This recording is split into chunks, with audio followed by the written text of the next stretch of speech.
All right. Hello, everyone. I'm Sarah Knapp. I'm the founder of Mappy Hour. I'm so excited to have you all here. A little bit about Mappy Hour, if you're not familiar. We are a community of urban dwelling outdoor enthusiasts. We have chapters all over the country. When it's not COVID times, we meet up often in North Face stores and have some beer, look at maps, tell adventure stories together. These days, we've been doing a lot of really cool virtual events, so you can check them out on our site. And I did want to plug the fact that we don't have a Minneapolis chapter yet. So if you love community building, the outdoors, and you believe that you can live in the city and love the outdoors, then I think you'd probably be a perfect fit.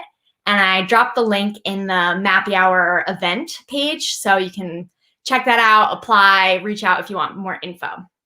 So tonight, I am going to actually be your moderator. So a few rules before we go in there. I definitely encourage everyone to get in there, introduce yourself, say hello. No bullying, hate speech, intolerance of any kind will be tolerated. So just be kind and you'll be good. To get us started, drop in how you love to get outdoors. So get in the chat and tell us how you love how you love getting outside these days. And I can start. I'll say I love biking, whether that's in a city, dodging cars, or on a mountain bike. I love to be on two wheels. So that's my thing. So yeah, get going, meet each other in the chat.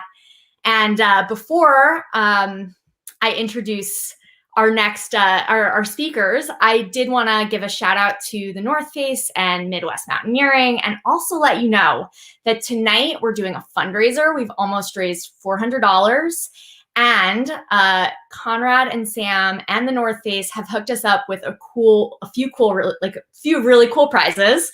There's going to be 3 winners, and we're going to have a base camp duffel bag and 2 books, one of which is The Call of Everest, and the other is Cities to Crag zine. So if you want a chance at winning that stuff, get on over there and donate. Rod's going to tell us a little bit more about the project. But again, the way that you can win is to be on the list of donors. So you can do that now. And again, thanks for being here. And I'm so excited for tonight. So with that, we have Rod, the owner and founder of Midwest Mountaineering, which he started in his kitchen 50 years ago. So here we go. Oh, thank you, Sarah. Yeah. And thank you so much to the North Face for bringing us 2 of the world's great climbers, Conrad Anker and Sam Elias. Conrad has done a number of presentations for Midwest Mountaineering's Outdoor Adventure Expos before. And not only is he a great climber, he is just such a super nice guy. And he really believes in making this world a better place. For the fundraiser tonight, one of my favorite hikes is the Split Rock Loop. It's a 5-mile loop on Lake Superior on the Split Rock River. And the bridge has now been out for 4 years. And this is an aluminum scale model that I've built, 1/8 scale model. And I hope that something like this will go over the river very soon.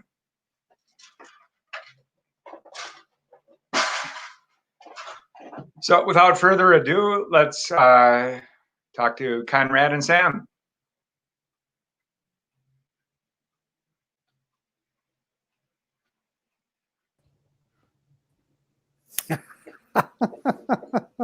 Yeah. Oh, how's it going out there? How are you doing, Sam?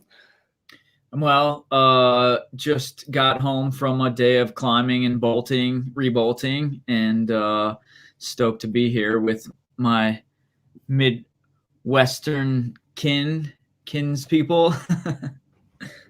And, well, I guess it's probably people from anywhere can be. This is the thing with the virtual thing is that we're not in the Midwest right now. We're everywhere. Yeah, it's a little bit of it's a new paradigm. So we having done slideshows in the past, and the last one that I was part of was up in Michigan at the Michigan Ice Festival there in the UP. And so it's good to be back here. And Rod, thank you so much, Ron, John, for all your work over the years with Midwest Mountaineering and keeping that alive and being a part of the community. And that it's great to hear that you're celebrating 50 years and you got started right in your own kitchen. So that's a great story about that.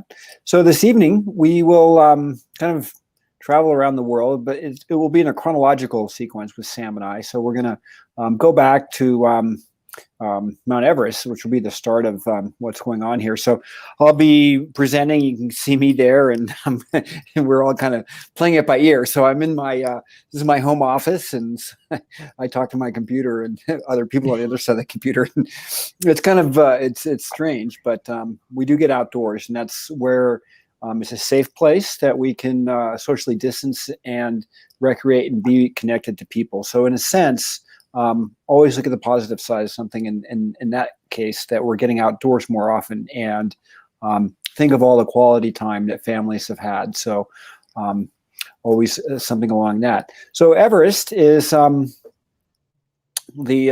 tallest point on our planet, and it was measured as such in the 1850s, which is a fascinating story if you like geography and getting and learning about that. And from a earth sciences standpoint, it's a result of the Indian subcontinent moving northward into the Eurasian land mass plate. So what we're working here is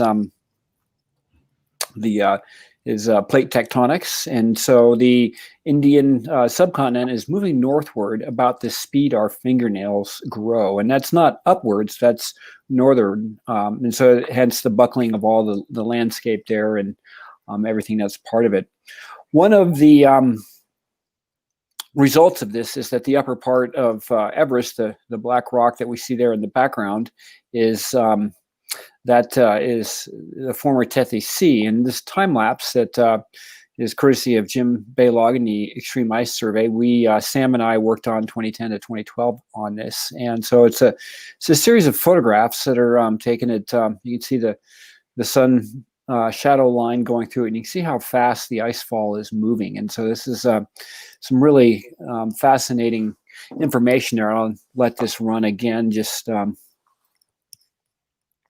so we can get a look at it and see how that works there. It's just a fascinating. So a photograph that was taken every half hour and then manually edited. So going through all of them and thousands of them and finding the ones that were clear and everything like that. So fascinating. I watched this time and time again. You can see where hanging ice moves, the thickness of it. It's a great way to learn about it. And this is kind of a one of the aspects of that we're working on in 2012.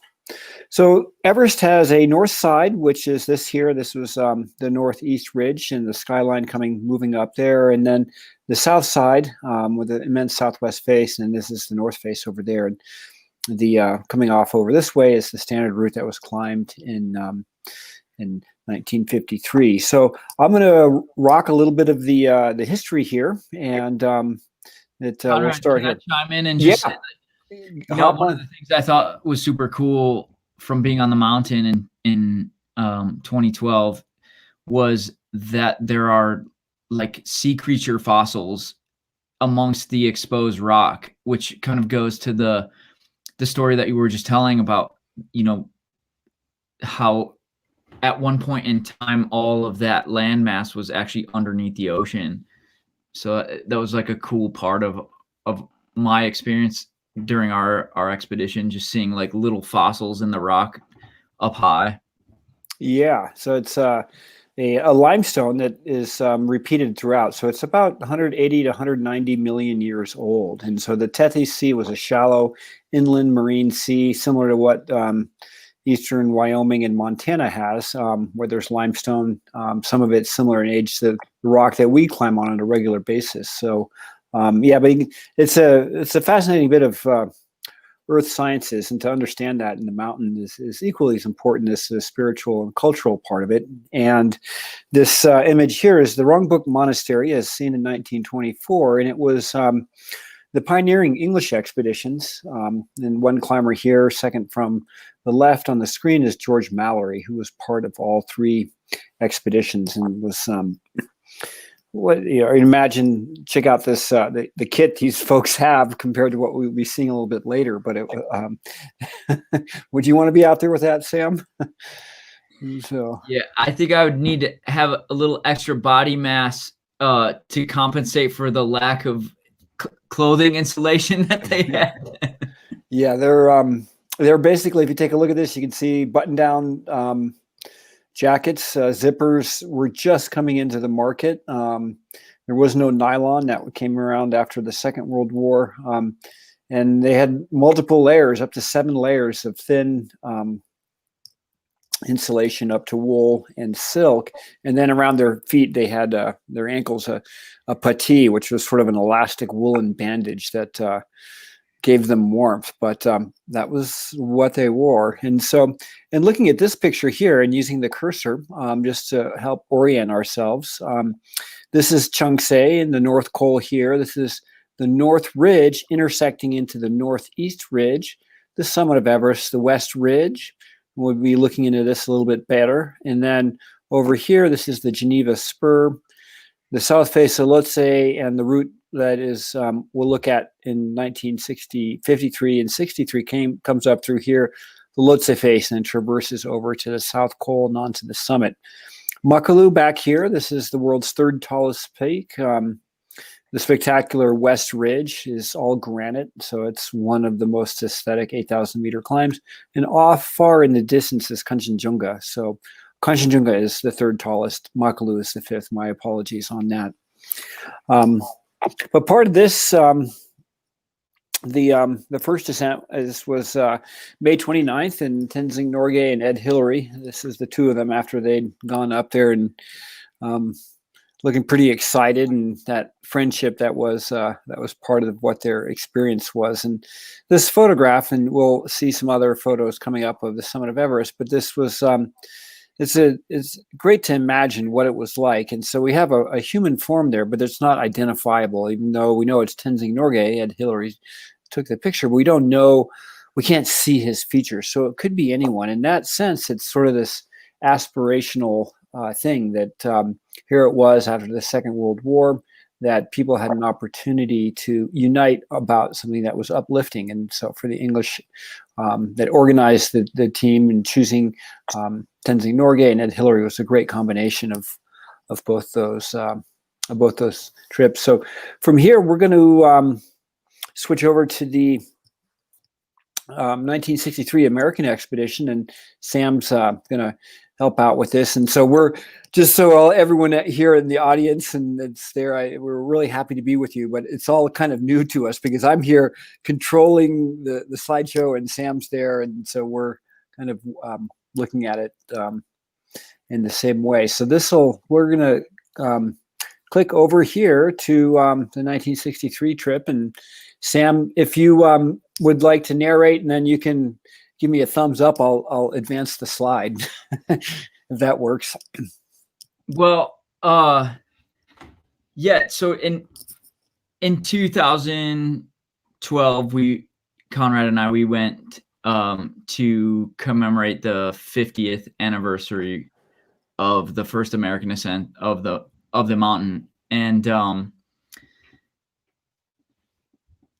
the 2 American teams went via the Southeast Ridge, the South Ridge, and the West Ridge. And basically, we went there to try to follow in their footsteps and to try to, celebrate that 50th anniversary. Conrad and Corey Richards attempted the West Ridge, and then a bigger team of us climbed the standard route from the south side. But as we understand, the climate has changed. There's global warming. The routes on these big mountains are really different than they were 50 years ago. Conrad and Corey's attempt on the West Ridge was very different in condition than it was, 50 years prior. And so because there was so much more exposed rock and rockfall, they joined us. And we all summited via the South Ridge.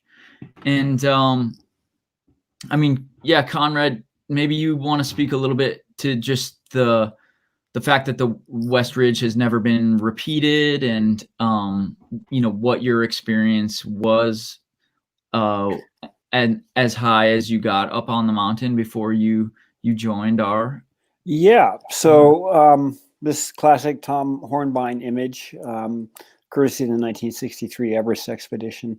And you can see here the two climbers as dots moving up. And this was what Tom Hornbein and Willie Unsold, they climbed up here onto the shoulder on the Western Cumul, and then up over and up through this, the Great Couloir on the north face of Mount Everest. So they went not the West Ridge completely direct, which was climbed in the 80s by a very large expedition with fixed rope. They climbed the West Ridge and then snuck through this cliff band, then joined it again at the top. And it was a really audacious climb. They met, this is the team that was at the summit, Barry Bishop. They were holding the flag, and it was a pretty ambitious goal.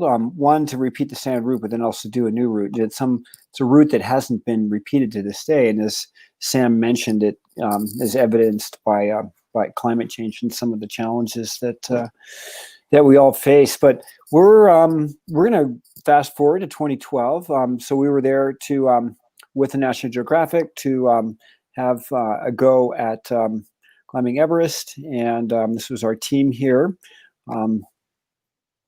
Hanging out at base camp, getting ready. Sam, any ideas or things you'd like to add to it? Let speak up and chime in. And it's yeah, I mean, well, you know, it's just interesting, Conrad, to share, you know, like with everyone. Emily and I were really fish out of water for this trip, and you know, now 8 years later, sort of thinking about how time has passed and how that trip went, and just what we were feeling then. I mean, you know, just so everybody understands, when Emily Harrington and I went on this trip, Conrad asked us to come. We had basically no big mountain experience, and which is no problem. Just go climb Everest. Yeah, start. There's plenty more less prepared people.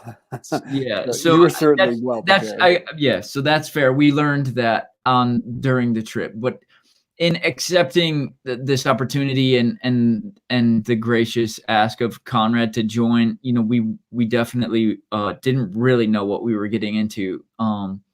So I'll let Conrad roll a little bit, and then, you know, maybe I'll speak to that a little bit more in a bit.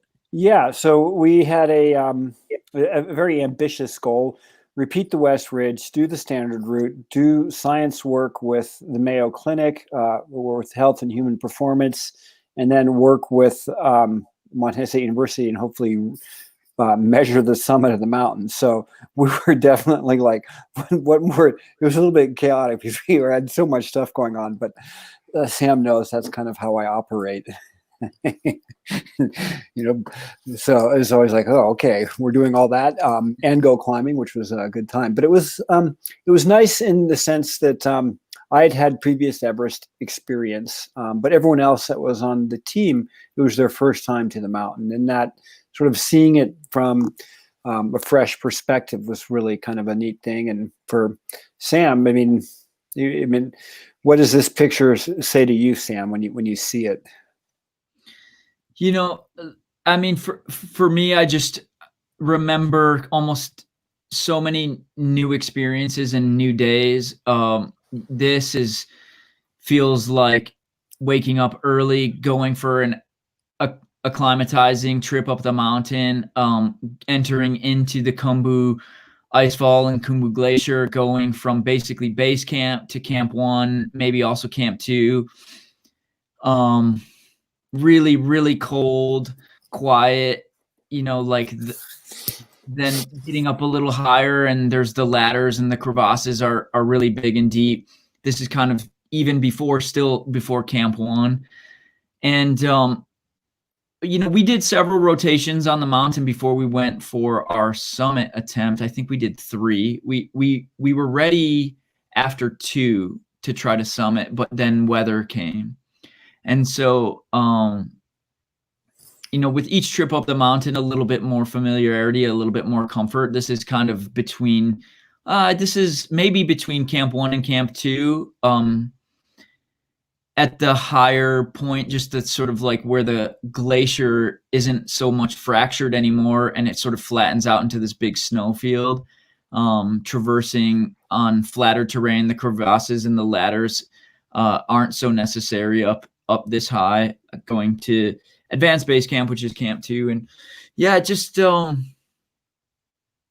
remember those cold mornings and just being scared to go through the ice fall, very scared. And then the relief of getting through the ice fall and then getting up to this kind of higher plateau where then the sun would sort of be coming out or warming up, and almost a relief that, we got through the ice fall and that we were a little bit safer. But it was such a strange experience. We were there for 11 weeks, and we kind of, by the latter bunch of weeks, we definitely were a lot more comfortable. But in those early weeks, it was all new for Emily and I. Yeah, there's special recognition to the Nepalis that work on the mountain.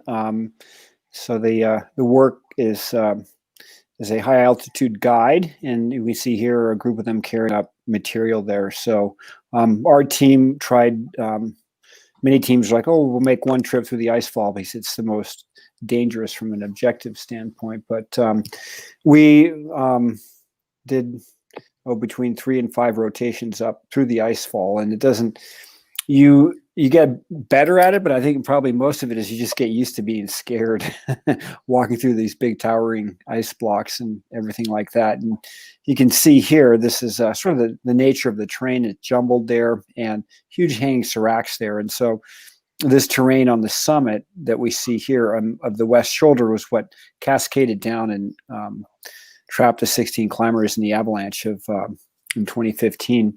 But it's interesting here, and this is looking at the Lhotse face, and it was 2 years ago this fall that Hillary Nelson and Jim Morrison skied the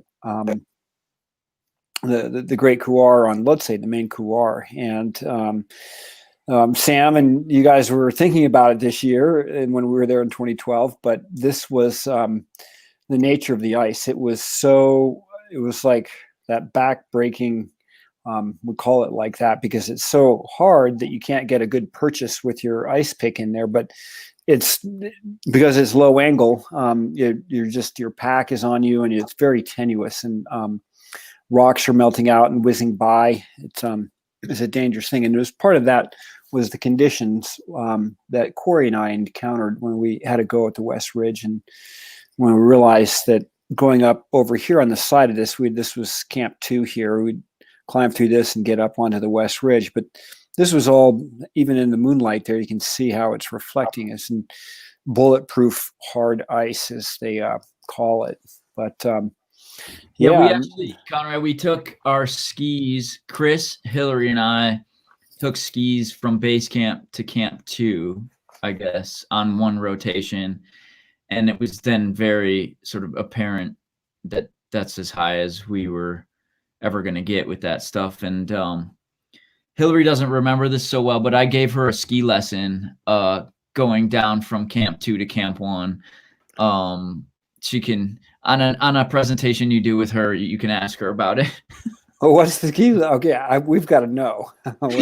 No. I mean, the only skiing that we got to do was basically a few turns between Camp 2 and Camp 1. And Chris, I think, didn't even join us. He walked his skis and boots back down because it was just such variable and sort of insecure and dangerous terrain. But Hillary and I were sort of hell bent on skiing a little bit, and yeah, so we just shushed around a little bit between Camp 2 and Camp 1 one day. Yeah, it's the least steep part of the whole climb of Everest is that one section, and it's pretty much the only section that doesn't have fixed rope going through it. So, but here looking down the camp, and I like this picture of Sam. Like the incessant wind, and the sun goes in the shade, and it's yeah. Camp 2. Yeah. Acclimatization, which is basically trying to do as little as possible and manage the discomfort as much and feel as miserable as possible. It's a no one wins on that. But part of it was our timing. This is you saw that this is the same year that those pictures of climbers on that fixed rope moving up, but we were able to time some of our moving up and down on the mountain when there wasn't a whole lot of traffic on it, which was pretty nice. This is rounding the corner on the Geneva Spur, and that's Nuptse in the background, the peak that we see there, and then in the far background is Gyeongchankang, which is a 7,900-meter peak that borders Nepal and Tibet. Really beautiful. That one in the back, Conrad, in the yellow suit, I think that was me coming into Camp 4. Yeah, just amazing. Yeah, it's fascinating. You can see here the cross bedding of all of the mountain range there, and the transition from the lower part of this mountain range, which is granitic, to the upper part. And again, this is granitic rock through here, and then that's where the transition. So everything lower elevation, this including Primori, Amadou Blanc, those peaks are in there. So again, looking down, this is where Camp 2 is on this little lateral moraine here, and this is the big ski run you guys had moving down onto there. Exactly. That is pretty. Yeah, and kudos to those two for getting out there and being able to do it. But yeah, this is a panorama phone picture just in there. But part of tonight, when people sign up and help out with the bridge project, is we have 2 copies of The Call of Everest, and that'll also be Sam's donating his books that he's got there. So it's a nice compendium of this book. This is from our expedition that we were on. So we're going to roll into this is Sam's summit go here, starting with this this image, and passing it over to you, Sam. Yeah, well, I mean, one of the most magnificent things is on summit day. We left Camp 4 around 9 p.m., I think. And so you climb all through the night. And when the day starts to break, the sun hitting Mount Everest creates a shadow on the peaks beyond. And so this is actually the shadow of Mount Everest out in the distance. And so it's just this really surreal moment where, you've been climbing all night long. It's freezing cold. And now you're getting the light, the earth is starting to warm up. And then this crazy view of the shadow of Everest off in the distance. And then, you just, you get re-energized to try to make your final summit push. And, I had heard about, this image and actually seen it as a photograph, but to experience it, wow, it's so powerful. So, this is me descending off of the south summit, going up to the real summit. So, I was passing Chris Erickson as he was coming down off the summit, and we met on the south summit, and that's me leaving in the yellow suit, going sort of further beyond. And he snapped some really cool photos of me as I was passing and checking in. Second step up over there. Yep. This is still on the south summit. Just taking a moment with Chris, checking in before I left him descending, and just, yeah, I mean, I guess literally top of the world, almost top of the world, trying to manage the excitement, the discomfort, the cold, the fear, I mean, at this point in the expedition, I think we had been there for 9.5 weeks. And we had been at base camp or higher for 7.5 or 8 weeks. So we'd been at, 17,000, 18,000 feet for 7.5 weeks at this point. We put a lot into this. And so scared as hell, cold as hell, excited. The next slide is a view. I'll click the go here, Sam. This has got an image. You can take a look at it here. Yeah, so this is my iPhone video of the summit. So after I left Chris, I carried on up the second step, and then finally to the summit of Mount Everest. You can see the summit of Lhotse. You can see the Nuptse Ridge, and across to the summit of Nuptse. Then looking down, the Khumbu Glacier is kind of below right now, all the way down there. You can see it run out. And then crossing over to the north side and the approach from the north. Climbers, you could see there, we're coming up from the north side. We were meeting on the summit all day long. May 25th and May 26th were very good weather, and people summited, many people summited from the south and the north. And I summited on the 25th.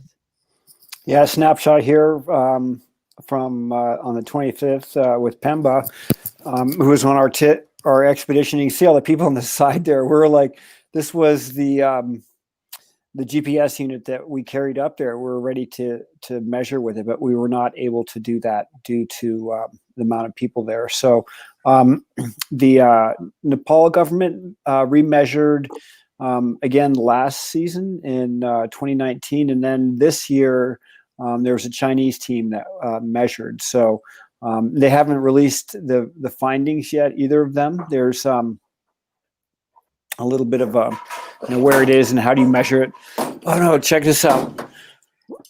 I got my wild animal. Yeah, the dog came in and it's like wagging her tail against my filing cabinet. So here we are in Zoom world. So Sam summited on the 25th, and I was there to help the team out. I'd climbed Everest previously, and I wasn't feeling too well. But then at about 7 o'clock at night, the rest of the team had descended. Sam was up there for another evening. The weather went incredibly good. So I was like, okay, I'm going to go back up. So Conrad was always trying to summit without oxygen. And this is oxygen over here on the side. Yeah. So there were a number of sort of wrenches that got thrown into the expedition, from, the West Ridge not being climbable to Corey getting sick to us all sort of trying to climb together, to Hillary and Chris trying to do the Everest Lhotse link up. And we all kind of tried to do that, I guess, because we all had Lhotse summit permits too. So it was, as Conrad spoke about earlier, also including Montana State University and the Mayo Clinic. There was a lot going on. Conrad did a huge day from Camp 2 to Camp 4. And I don't know, Conrad, did that affect you, tire you out sort of more than you thought it was going to? Yeah, probably a little bit more. Yeah, it was, I had too much weight, and I don't know. Yeah. It didn't work out. So we joined at Camp 4, and our summit day, you knew yourself, and you just knew that you needed to rest. You weren't sure if you were going to even be able to summit. And so the rest of us went on. We summited on May 25th. We went to the summit. We came back to Camp 4, and some continued all the way down to Camp 2. Chris and Hillary stayed because they were going to try to link up with Lhotse, and you and I stayed. And I just remember being in the tent with you, and the night came, the wind was dying down. I could tell you were getting more and more restless. And at some point, you just shot up. You sat straight up out of your sleeping bag, and you're like, and I had summited. My summit day was 17 hours long. I was totally blown out. And you're like, Sam, the wind stopped. And I was like, okay. And you're like, I'm gonna go. And you know, the whole time I thought you meant you were gonna go with Chris and Hillary up Lhotse because you had already summited Everest twice. So I mean, I was like half dazed, asleep, recovering. You, Hillary, and Chris leave, and I was like, okay, well, you know, they're going up Lhotse, and come to find out later, way later in the day, that you had actually gone up Everest solo. Chris and Hillary went up Lhotse. I helped the Sherpas clean up Camp 4 and pack as much stuff out as I could, and then all got back to Camp 2, and I was just waiting there with Emily for the rest of you to get back. Yeah, well, I guess as it being a glutton for it, but it was good. It wasn't one of my dreams was to climb it without supplemental oxygen. So that was, but this is a photograph that Chris Erickson snapped. These two lights are people coming down, and that's me there. There's a pair of climbers there, and then some of the larger expeditions going up. But that was me making my way up, and it was kind of a crack up at times because I was moving on, and people were like, "Oh, you're not roped in." I'm like, "Oh gosh, I thought I knew I forgot something this morning." I forgot the oxygen and forgot to rope up. They're like, people, "Are you okay?" No, I'm not okay. No one's okay with this altitude. You're just kind of getting hammered with it. But yeah, this is the other side of expedition life, is these ginormous loads that you strap everything you need on the back of your back and have to carry it down and move camp. So so that image at night was the morning of May 26th. That was Chris shooting from Lhotse, climbing with Hillary, and that was you and everyone who summited on May 26th, 2012. Yeah, so then this is basically me, and even though you can't see them, me and our whole team of Sherpas packed up our Camp 4 and descended to Camp 2. This is our North Face team and our dedicated, super strong, amazing Sherpa team. So that picture was descending from Camp 4 to Camp 2, where we all sort of reconvened safely on the evening of May 26th. yeah, Pandiru and our team there. So yeah, a lot of great respect with that. So those thanks, Sam, for bringing the story and listening to that again. It was great to do that, and it was also to that you and Emily were able to adapt as quick as you were to mountain climbing, and specifically Everest climbing.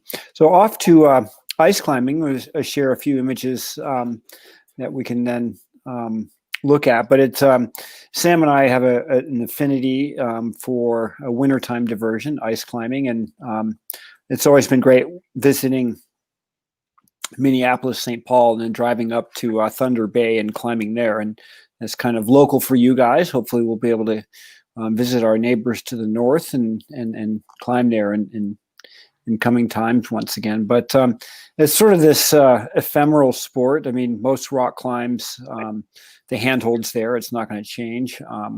But ice is every minute, because it's frozen water, is in this state of flux, and it's a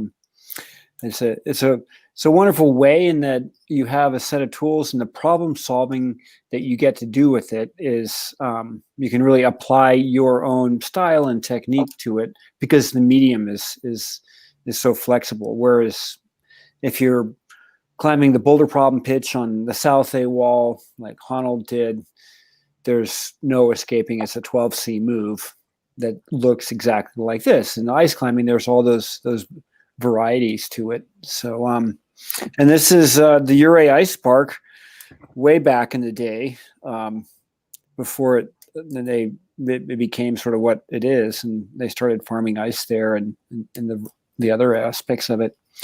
But this is on to you, Sam. This is well, you're up. Yeah, I mean, to sort of go off of what you were saying, Conrad, the thing about the ice climbing that I just love is that it's infinitely creative. You know, you can move how you want, go where you want. It doesn't necessarily dictate where you have to go or how you have to move as much as rock. And that's always appealed to me.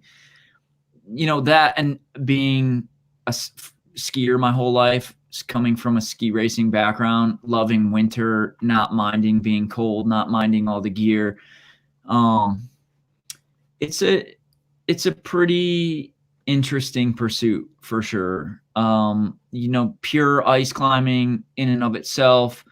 And then, moving on to, you know, what this is, like really extreme modern mixed climbing, combining rock and ice. This is when you invited Boone Speed and I to come climb and highlight for, I guess that was my first time. And this is a route you bolted with Pete Tapley in the Bingo Cave, and allowed me to climb on and to send while I was there. And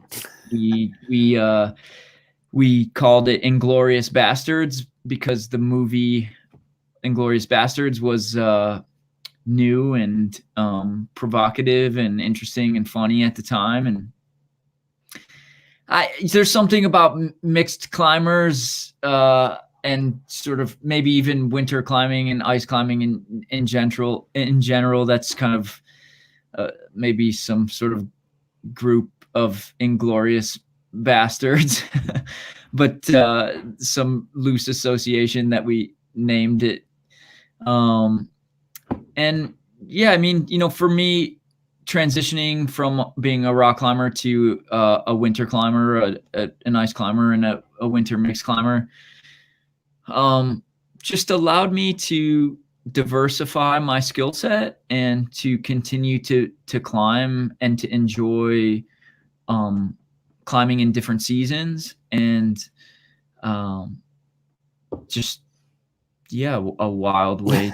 Yeah, the crux of this route, just for beta here as climbers, it has 9 consecutive figure 4 moves going out a horizontal to downhill going roof, and it's completely and it's not with enhanced holds or anything like that, so it changes. The features are always a little bit different on it. So, but yeah, I gotta like the pants too, Sam. So yeah, I mean, and then you get to climb this beautiful 30-meter ice pitch. So, you know, Conrad's down there on the ground at the back of the cave. You basically climb the little pillar at the back of the cave and then out that horizontal roof. The dogs want to be a part of the show. And then, I have to be goofy here. Sorry, the dogs are having too much fun. no, it's worth it. And then up, that's being the ice climb itself is Bingo World, right, Conrad? Yep, that's correct. And it wasn't in that season, but it comes in periodically. So,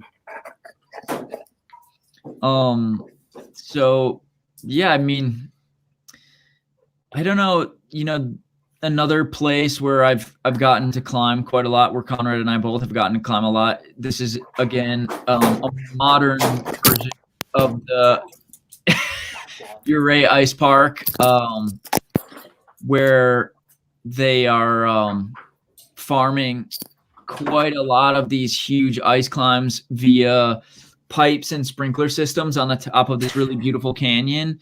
A spectacular town in southwestern Colorado, Ouray itself, and then this really, really valuable resource that they've turned into basically a park, a vertical park for ice climbing in the wintertime. And yeah, it's a special place where I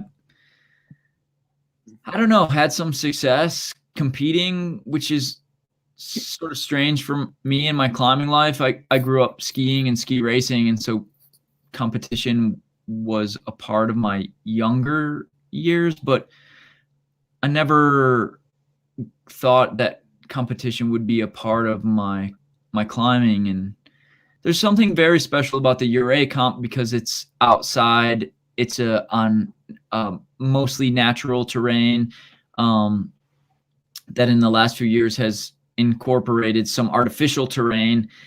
And I just participate in this competition because I love the festival and I love the community there. And I've taken second place, third place a number of times, but I've always wanted to win. And then yeah, I mean, a couple of years ago I did in fact do that, which was Sam. a huge dream come true. But it's like this cherry on the top to the career that I've had in just ice and mixed climbing and winter climbing. And more than anything, these competitions at Ouray, and then also expanding outward from Ouray to like the Michigan Ice Festival or the Bozeman Ice Fest, are just really important moments in the year for me and for Conrad too, to sort of commune and to incorporate and to just be a part of the bigger community. Besides Highlight and Ouray, some other places that I've gotten to climb, that first image was in Rifle, Colorado, and this one's in Vail. That's Rifle right there in the wintertime. That's called the Ice Palace. This is the very famous ice pillar called the Fang in Vail. It was on the cover of the very first Rock and Ice magazine ever, and caught it in a really good, healthy year. Yeah, and then I'm going to switch over here. These are some photographs from Norway, and I had the good fortune to climb in Norway as a guest of Petzl in this past March, and it was amazing. Just the location, 3,000 foot, 1,000-meter peaks that come right out of the ocean, skiing, ice climbing. I had a tremendous time, and it was neat to be in to climb terrain that was it was so vast and so big, and it wasn't picked out or anything like that. And this little video here is with our hosts that were there, and this is where they're at the summit of our ice climb, looking down, and they would always they would always get their ice tools out like a heart like that. But yeah, it's one of those fun things if you're when you climb and you belay two people at once, and some of the tricks that we have in the in what we're doing. But a special part, and hopefully I can't wait to get back out to climb either at the sandstone quarries in Minneapolis, St. Paul, or up to up there at the Superior. There's a lot of ice and good rock there.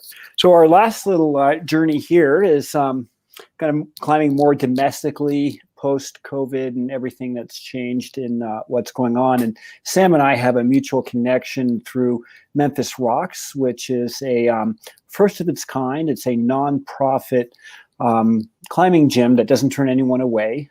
They're in South Memphis, across the street from a historically Black college, and it's a great thing for their community. And Tom Shadyac, who is did well in the film business with movies like Ace Ventura, Pet Detective, and Bruce Almighty, and that good family humor type stuff. And so he gave back by building a climbing gym with an edit studio, and within that, hiring people in the local area. It was a food resource in the COVID times, a safe zone in when there was unrest, and it's also coming up as a polling station. So it's a really cool thing. And to get to know Malik, who is here with our good friend Jimmy, we climbed the Grand Teton together. And Malik, who is the same age as our sons, we climbed together, and I'm like, you got to come out here and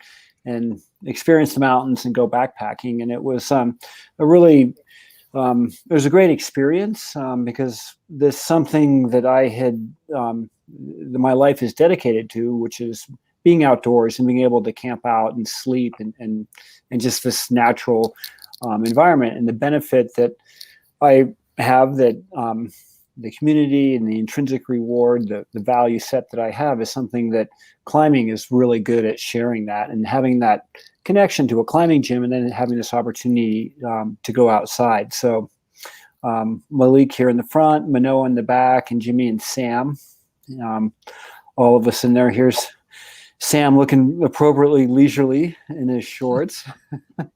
So yeah, maybe you got some ideas in there, Sam. Yeah, I mean, we've both been connected to Memphis Rocks and to Malik for years now, and always been interested into evolving the conversation. How do we connect on deeper levels? How do we share on deeper levels? Conrad and I have both been to Memphis and to the gym.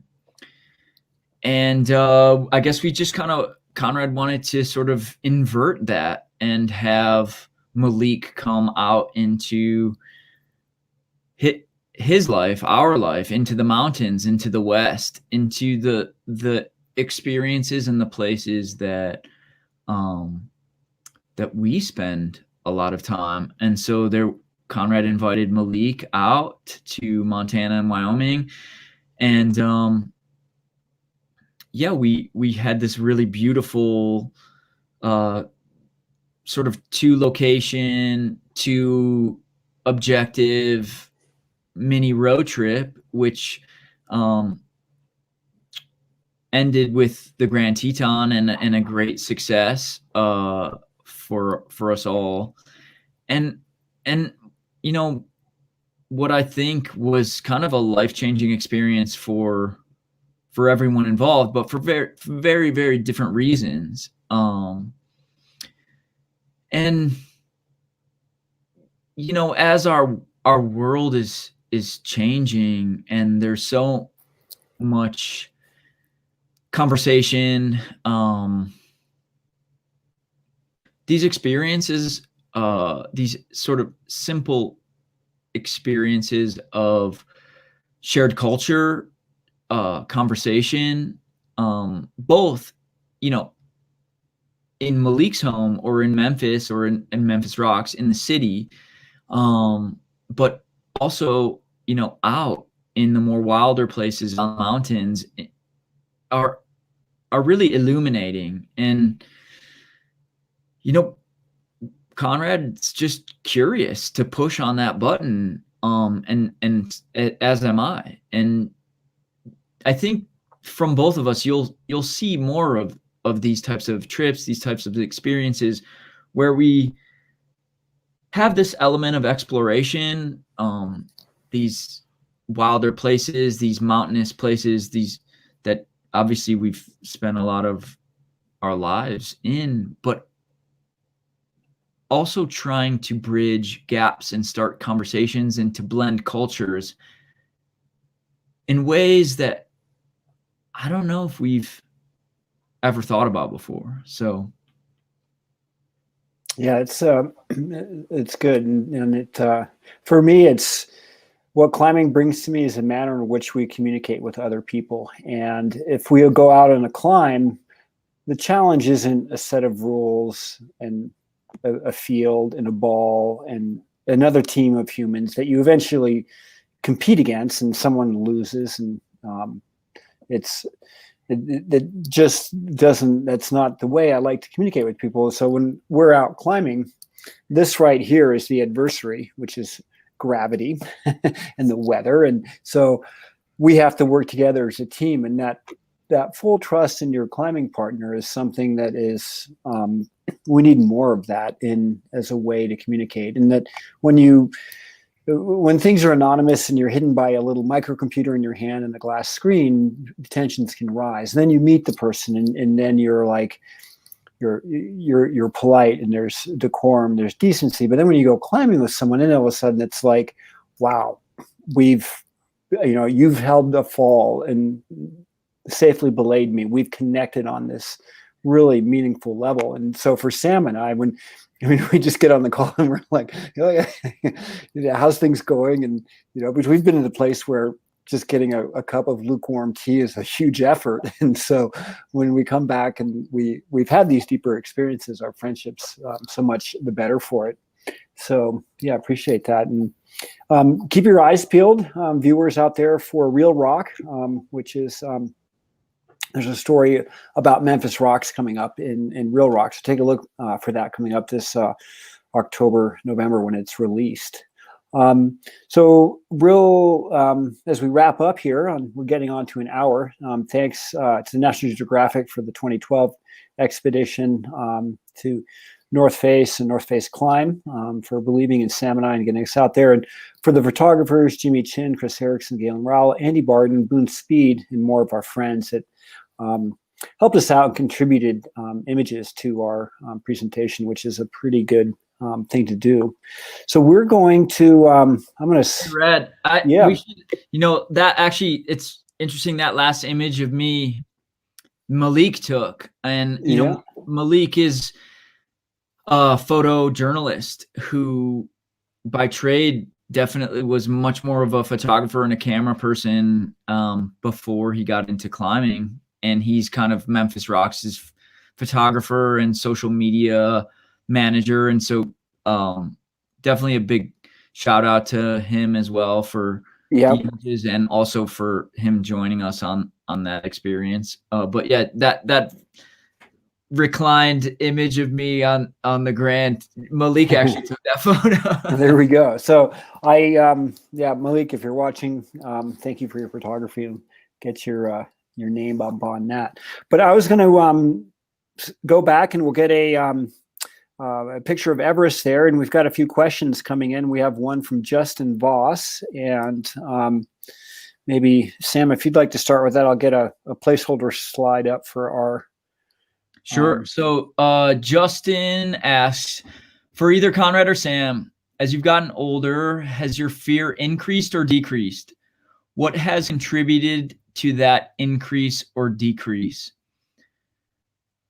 Oh, geez. I mean, it's circumstantial, I guess, I feel like as I've gotten older, I've come to understand my own definition of acceptable risk, and to know when I'm approaching that much more vividly than when I was young. So maybe that equates to me feeling less fear.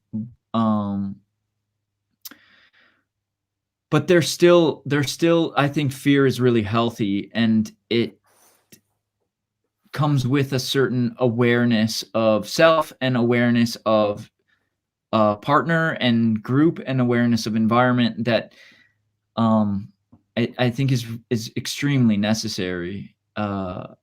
So maybe my answer quickly is I think that my fear is decreased, and that's just come through experience and through going on adventures with people I know better and better.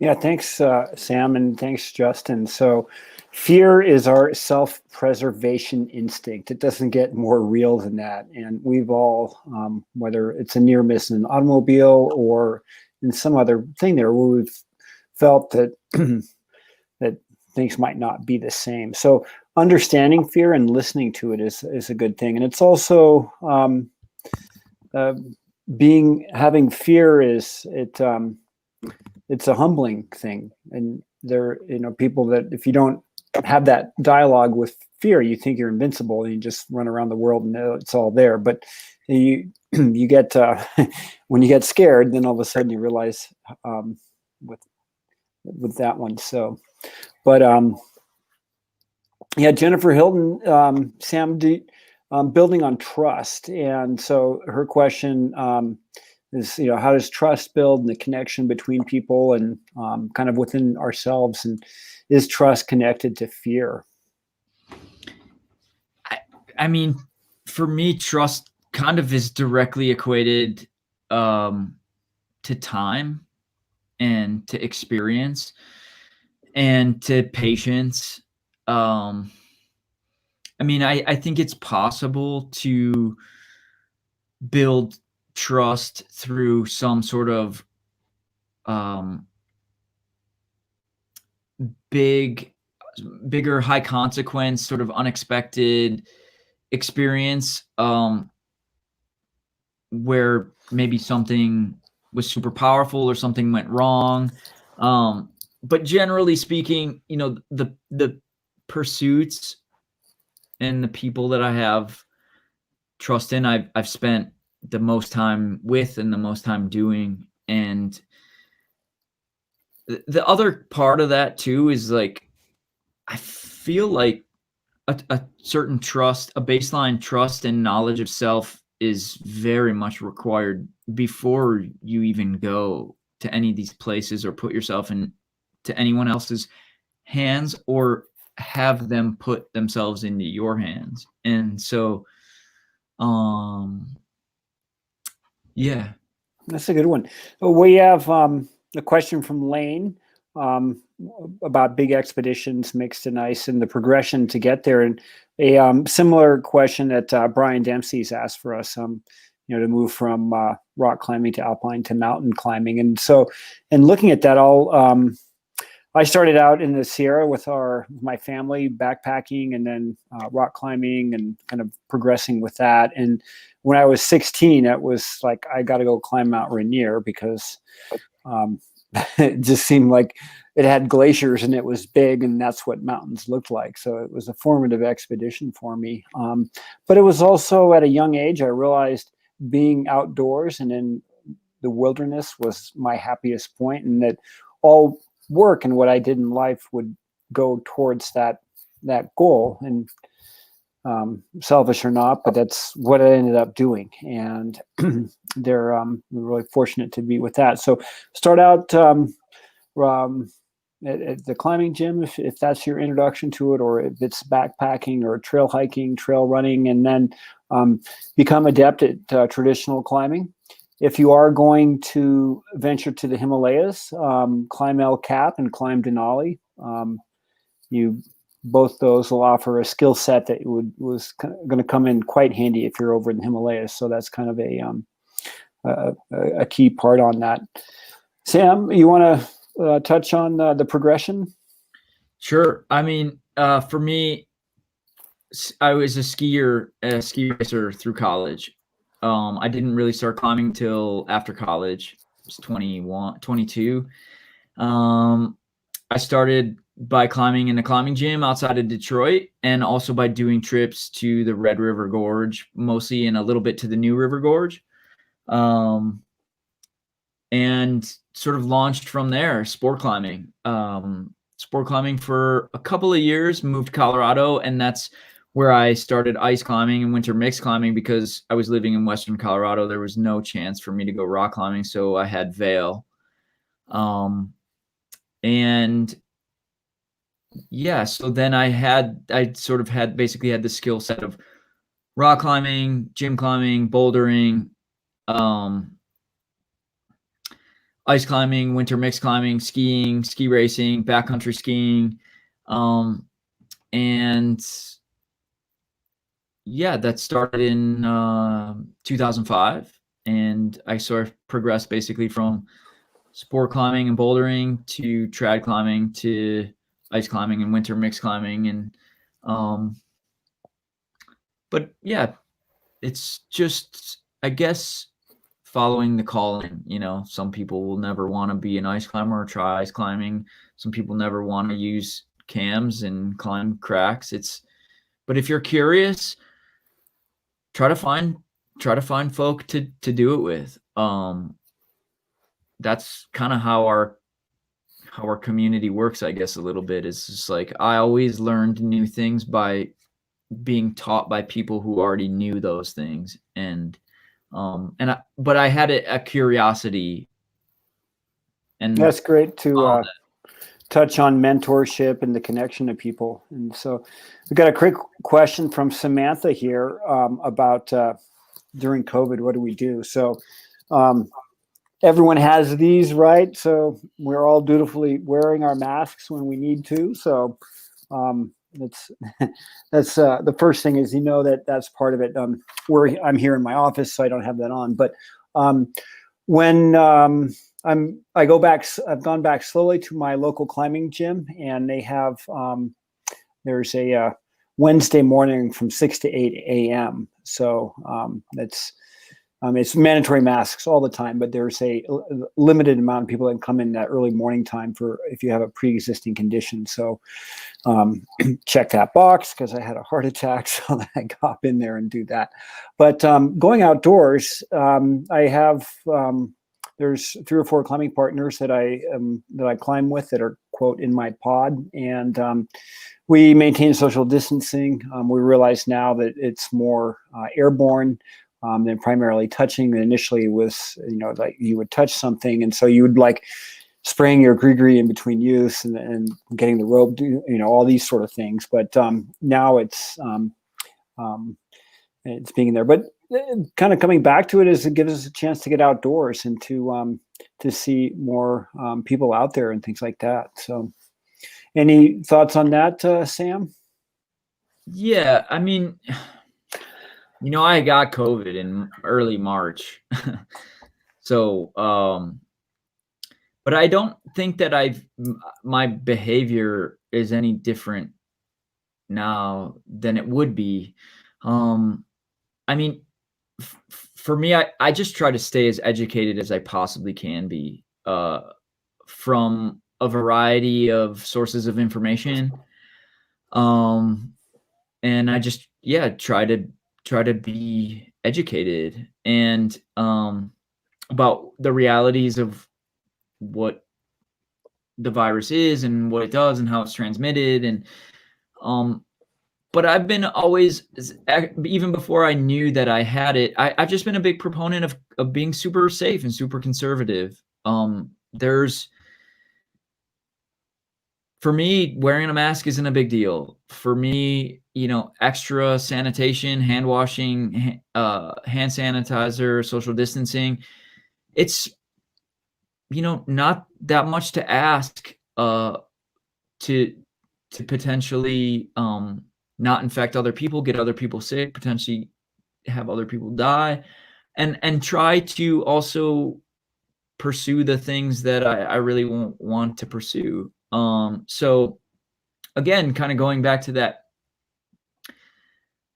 idea of acceptable risk, and being able to manage that is only through experience and knowledge. So, start there for sure. And for me, I've been a lot closer to home. I've been a lot slower, a lot simpler, and I've been just trying to find silver linings in those things.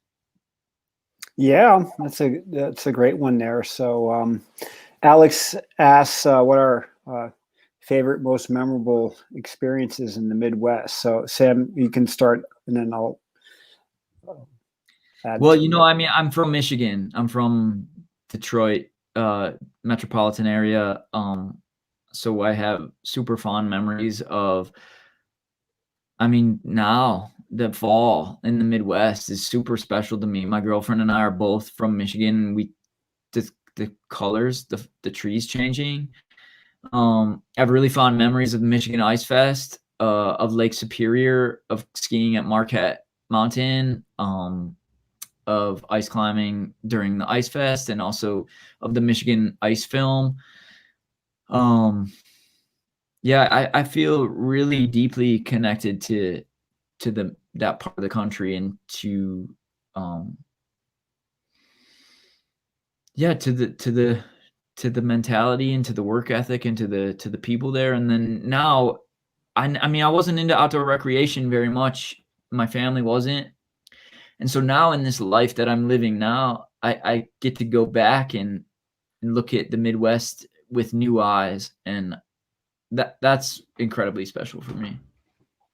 Yeah, I echo the sentiments of climbing in Pictured Rock National Lake Shore, beautiful place, and but also paddling on the Missouri River and adventures like that, and trail running, and adventures always out there. And great question here from Jeff, who is a guide at the Michigan Ice Fest, and he's what keeps us motivated to train during COVID, and when might the next expedition be? So my goal this time of year is I hang from my ice tools for 20 minutes a day. I should probably increase that, but I have to get good at hanging onto ice tools. And so that's coming up, and work on my footwork with that. But, and the expeditions it might be till 22 that another international expedition. And part of it is we miss these big journeys, but we're kind of in a global, let's take a moment, have a deep breath, reset to what it will be a new something different, and understanding and being caring and forgiving in that process. So those are all kind of ways that, instead of letting the situation where we are now anger us, we look at the positive sides and try to bring positivity to it. Yeah, I think for me, like, the next expeditions feel very much like journeys into the human experience. And this trip that I did in the South, a road trip last fall, feels very much like what's in store for me in the next couple of years. Expedition is quite a big loaded word, that I've definitely redefined throughout my climbing career a little bit, and it can certainly mean many different things. And I think that for me, my next expeditions are going to be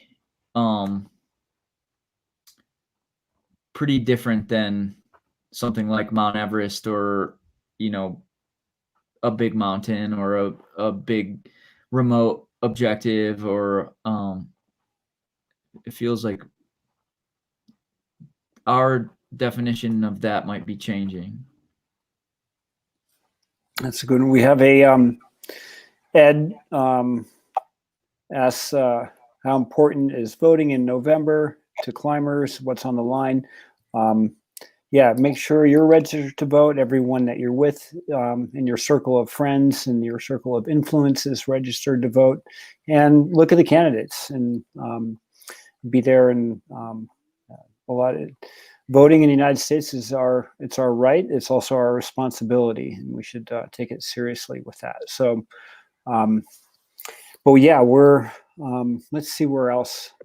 Okay, Boyne Mountain or Mount Bohemia. What's the better ski area? I mean, Boyne Mountain is that's where I learned to ski, and I skied like my whole entire life. So I'm obviously biased. I've not skied at Mount Bohemia, but I've heard the most amazing things about it, and I really want to. So Michigan's really I mean, the Midwest as a whole like has really amazing, beautiful ski mountains, ski hills, ski areas. Yeah, and Yeah. Samantha asks about the Birkebeiner, which is on my bucket list of things to do in life. So it's a combination of having a cold winter and being fit enough to hop in there and have a good time with it. Have you skied the Birkebeiner, Sam? No. Oh, I'm gonna get you in some racing tights. The weak climbers always look funny in racing tights. We were kind of but Auna has a more serious, the worst injury I've had while climbing, and I'll start out with that. And I dislocated my left thumb. I sprained my ankle. I got bit by a tick, and that was all I had happen in life till age 55. And then I had a heart attack. So 4 years ago, this November, on a side of a mountain, and it was while I was climbing. I was on a peak with the late David Lama, and it was so it's not like a broken bone or anything like that, but it yeah, when your heart goes bad on you, you'll know, and you'll be like, oh my gosh. So that was my worst injury. Sam, what's yours? You know, I've had a lot of injuries. And I don't know if this is actually the worst or just the one that's the most present, but I sprained my ankle. And you know, people think that, I don't know, if you've had a bad ankle sprain, you're going to know what I'm talking about. But I sprained my ankle last October in Little Cottonwood Canyon bouldering. And I mean, it was crazy, the amount of pain, the amount of inflammation, how messed up it still is. But like, you know, I've had shoulder injuries, elbow tendonitis, finger injuries, I've broken a bone in my wrist in a lead fall. I put a crampon into my leg in an ice climbing fall. Yeah, they all just I feel like it's just one big string of managing some kind of ailment.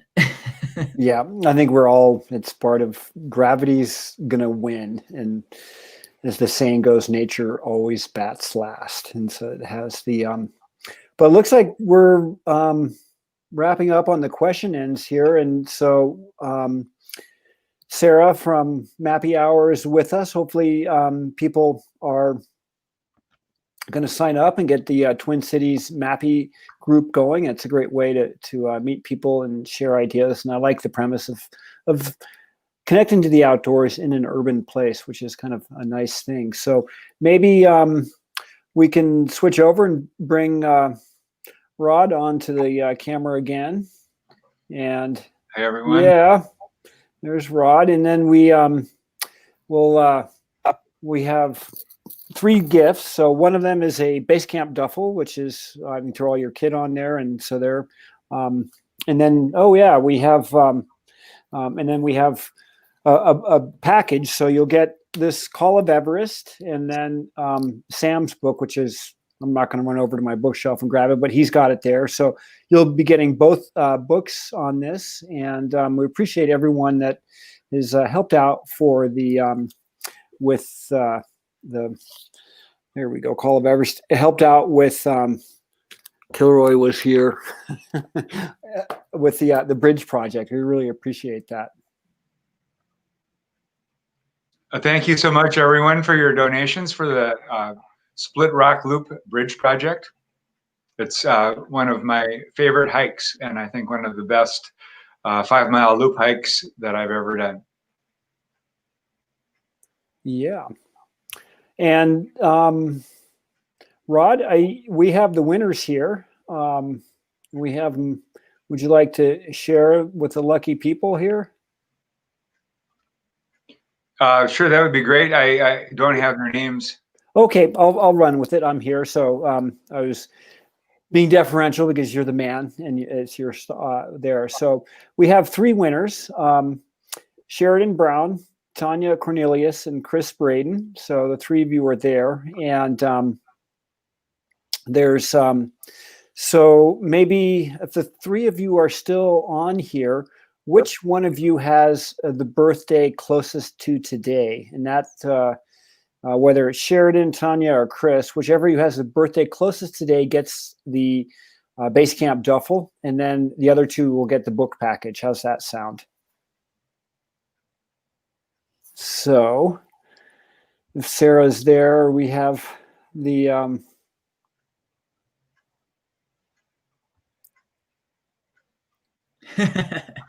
are we nothing? Oh, maybe just pick. Okay. Well, what we will do is the base camp duffel, is that going to be mailed to the person? So yes. So what we'll do is we'll get them out to you, and then we will Sheridan and Tanya will get the books, and then Chris will get the base camp duffel. Does that sound good? We're gonna, yeah, there we go. Yeah. So we'll get that on there, and we'll I'll make sure that I have names. I'm gonna personalize these books and mail them to Sam. Then Sam's gonna add his books, and then we'll get it on to you guys. So, but oh, look at that! I think your mom or siblings might be on there, Sam. My dad. Your racing suit, yeah. My mom and dad. Hey, Mom and Dad, thanks for joining. Yeah. I did. Yeah. Yeah. Rod, how did we do? Oh, you did great. Thank you so much, Sam and Conrad, and thanks so much to the North Face for presenting you guys. Yeah, this has been great, and yeah, thanks everyone that's tuned in from around the world. And Midwest Mountaineering is a pillar of the community, both within the Twin Cities and around here. And knowing that team there has been great over the years. So a lot of respect for encouraging people to get outdoors, because it's inherently a good thing to do, and it builds community. Thank you, Conrad. Well, Sarah, you going to come in and say hi to us and give us some mappy? Oh, okay. Hey, everyone. I was about to shut it down, but thank you, everyone, for joining, and Conrad and Sam for that awesome talk. And until next time, I guess, right? Yeah. All right, cool. One last thing. Someone wants to know, Sam, if you can repeat the name of your book. The book is called, the project is called Cities to Crags. And the book has the same title. If you go on my Instagram, you can certainly find out a way how to order a copy. It's we're selling them for $20.20, and a portion of that is going to Beirut, Lebanon, to a climbing gym there that was destroyed in the recent explosion. But it's a beautiful 100-page photo storybook that comes from a road trip that we did through the South last fall. And yeah, there's still copies left, and we're pretty proud of it. And you can either find it on my Instagram, Book of Samuel, that's my Instagram, or Bearcam Media. Cameron Meyer was the photographer. And if you go on the North Face Climb Instagram, you can find it there too. So yeah, it's just a fun. We've been told that it's kind of feels like a climbing road trip comic book. Oh, it's a good one. I like it. I picked up a copy and had it mailed to me, and added another donation to the gym in Beirut, and we're all in this together as one community. So, but yeah, there's let's let's hope next time when we get together that the Superior Trail Bridge is going to be up and going, and maybe we can all get a COVID safe work crew out there to carry it in the 2.5 miles. So Awesome. All right, cool. Well, thanks everyone who joined, and thanks again to our amazing speakers. Until next time.